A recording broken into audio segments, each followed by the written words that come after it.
जय गजानन मंडळी, आज मी तुम्हाला दाखवत आहे सोयाबीनची चटणी कशी करायची ते।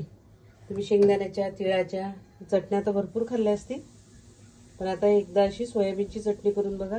तुम्ही बाकी चटण्या करणं विसरूनच जाल। तर त्याच्यासाठी आपल्याला साहित्य लागणार आहे, सोयाबीन लागतील। एक अर्धा बाउल सोयाबीन घेतले आहे मी। इथं लाल तिखट, जिरे, लसूण आणि मीठ, बस इतकंच साहित्य लागणार आहे। इतक्या साहित्यापासून आपण एकदम सोयाबीनची चटणी सुंदर स्वादिष्ट कशी बनवायची ते बघूया। आणि सोयाबीन किती पौष्टिक आहे हे तर काही तुम्हाला सांगायलाच नको, तुम्हाला सगळ्यांना माहीतच आहे सोयाबीन किती पौष्टिक आहे। तर सोयाबीनची चटणी अगदी सोपी आहे, काही याला लागत नाही साहित्य, आणि चवीला एकदम उत्तम आणि पौष्टिककरी इतकी की विचारायलाच नको। चला तर मग सोयाबीनची चटणी कशी करायची ते आपण बघूया।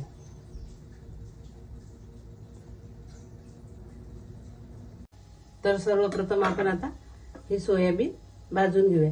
एक जाड बुडाची कढई घ्यायची, त्यात सोयाबीन भाजून घ्यायची। कमी गॅसवरच भाजायची, कारण करपालाही नको आणि कच्ची राहायला नको। हळूहळू हळूहळू असे कमी गॅसवर भाजून घ्यायची सोयाबीन। सोयाबीन भाजणं झाले की मग त्यात बाकीचे जिन्नस घालून पण त्याची चटणी करूया। आमच्याकडे तर सर्वांना इतकी आवडते चटणी की अगदी केल्या केल्या संपून जाते। आणि जे लोक नॉनव्हेज खात नाही त्याच्यासाठी हा प्रोटीनसाठी उत्तम पर्याय आहे। रोज जरी तुम्ही चमचाभर खाल्ली सोयाबीनची चटणी तर तुम्हाला असं वेगळं काही खायला नको। प्रोटीनसाठी भरपूर प्रोटीन असते याच्यात, आणि नॉनव्हेज जे लोक खात नाही त्यांनी ते आवर्जून खायला पाहिजे चटणी।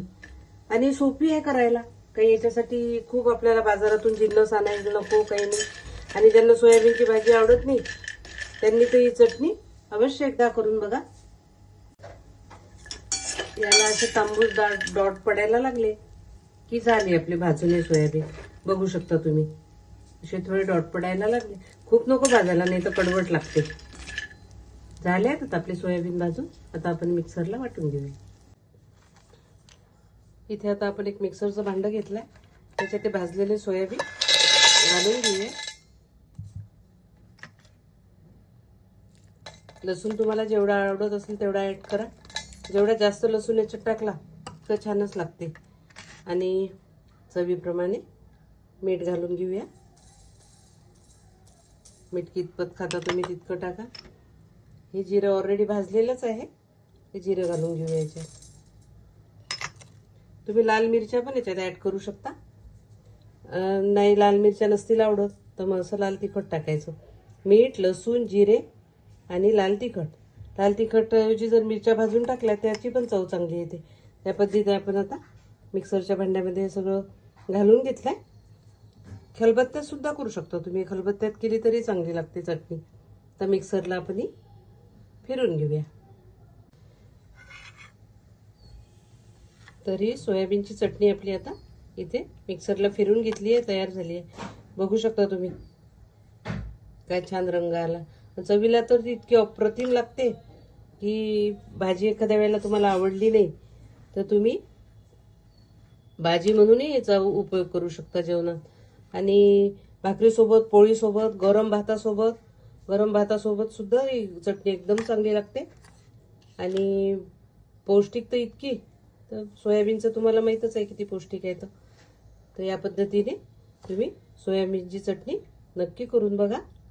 आणि आवडली तर मला नक्की सबस्क्राईब करा, लाईक करा, कमेंट करा।